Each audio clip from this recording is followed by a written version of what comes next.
Là, on va parler des plans de paiement. Petite particularité pour des personnes qui ont justement qui veulent proposer des moyens de paiement en plusieurs tranches à leurs clients. Je prends l'exemple par exemple du cabinet, un cabinet qui fait des prothèses où le patient vient la première fois, il se fait consulter. Lorsqu'il se fait consulter, comme les sommes sont très élevées, il avance une première somme le temps qu'on fabrique la prothèse. Ça veut dire quoi?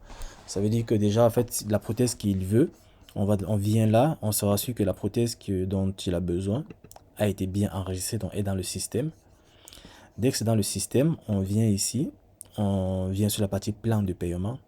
Ici, on va créer un plan de paiement. C'est-à-dire qu'on va créer la possibilité pour un patient de venir plusieurs fois payer sa prothèse jusqu'à ce que elle soit terminée, elle soit prête.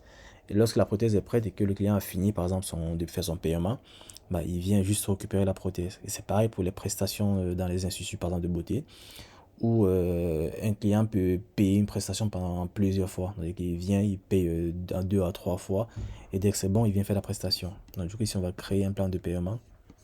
On va choisir le client. Dès que le client est choisi, pareil, on choisit la référence, il vient d'un référent. Ici, pareil, on va choisir le produit ou le service dont le client a besoin. Donc, si c'est par exemple une fabrication de prothèses, on va choisir service.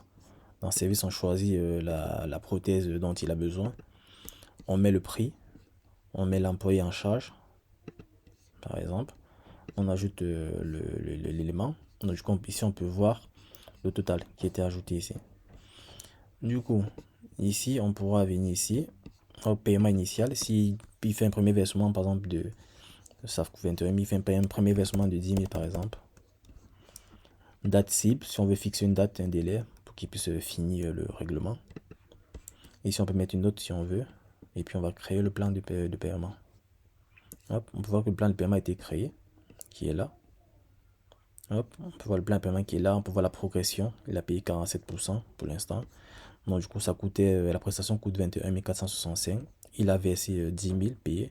Et il reste 11 465. Ici, on peut annuler, mais ce n'est pas tout le monde qui a les droits d'annuler. Du coup, si je clique sur mon plan de paiement, j'ai toutes les informations. Ici, on peut voir le versement qui a été fait, donc premier versement initial. Du coup, si le client revient une deuxième fois pour pouvoir faire son deuxième versement, donc du coup, on clique sur le plan de paiement, on descend tout en bas, on fait ajouter un versement. Ici, on va mettre le montant qui va payer, donc du coup, 5 000 en espèces ou en Orange Money.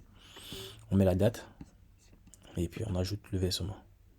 Automatiquement, le pourcentage a augmenté. Du coup, on est passé de 47 à 70%. On peut voir ici que le total qu'il a payé finalement c'est 15 000. Il a payé d'abord 10 000 le premier versement et puis 5 000 le deuxième versement. Donc du coup si je clique sur mon plan de paiement, je peux voir les deux versements qui ont été réalisés.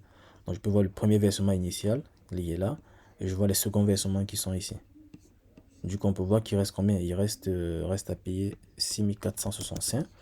On suppose qu'il vient une troisième fois, donc on va faire ajouter un versement. Non, avant d'ajouter, si on vient sur la partie rapport, puisque un plan de paiement, ça reste un paiement.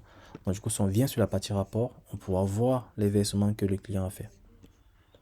Puisque la partie rapport, ça résume un peu tout. Ça résume les ventes des produits, donc via cette interface de vente, de produits et de services. Et aussi, elle affiche aussi les plans de paiement, les différents versements qui ont été faits. Donc, on peut voir ici qu'il a fait un premier achat, il a fait un plan de paiement. Et ici, après, il est revenu une autre fois, il a fait un versement sur son plan de paiement. Et du coup, ici, pareil, il y a des filtres. On peut choisir une période, ici, et on peut exporter la donnée. Du coup, si on revient sur notre plan de paiement, qui est ici, on va ici faire un dernier versement. On peut ici ajouter un versement. On va mettre le montant qui reste pour finir le paiement. On met la date, on met une note si possible, on ajoute. On peut voir qu'ici c'est fini. Tu vois, ici on peut voir que payer est livré. Payer à livrer. On peut voir ici c'est payé à livrer. On peut voir ici que la jauge est à 100%. On peut voir ici que le reste est à 0. Et on peut voir qu'il a payé toute la totalité.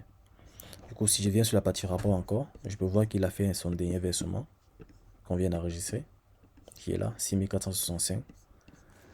Et lorsque le client il va revenir, par exemple, si c'est par exemple une prothèse qu'il doit récupérer sur place, lorsqu'il revient pour récupérer la prothèse, On vient dans le plan de paiement ici. On paye, hop, marqué comme livré. Donc vous savez que le client il a reçu. Là ça passe à terminer. Donc du coup le client il a récupéré son produit ou il a réalisé sa prestation. Et si je viens sur la partie client, c'était qui Christelle. Si je viens sur la partie client, si je cherche Christelle et que je viens là, je pourrais voir le produit qu'elle a acheté. Ici, prestation.